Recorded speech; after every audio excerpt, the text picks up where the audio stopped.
যে আল্লাহ তাআলা আমার একটা পরীক্ষা নিচ্ছেন এবং আমি চাই যে আল্লাহ তাআলা যেন আমার ধৈর্য দ্বারা পরীক্ষাটা ইলেকশনের মতো রাখেন।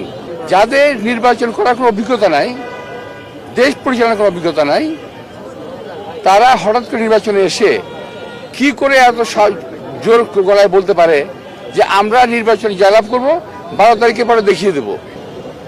আমাকে একটু মানসিকভাবে অশান্ত করার জন্য কোনো একটা মহল করছে। মানে ভাবটা এরকম যে আমাকে মারে না কেন, আমাকে মারে না কেন? আমার বয়স তো কম হয় নাই, ওদের মতো ওর আমার নাতির বয়স না ওরা, তো আমার তো এবার অভিজ্ঞতা হয়ে গেছে আমার। এবারে নির্বাচনে ওদের কোনো স্ট্র্যাটেজি নাই।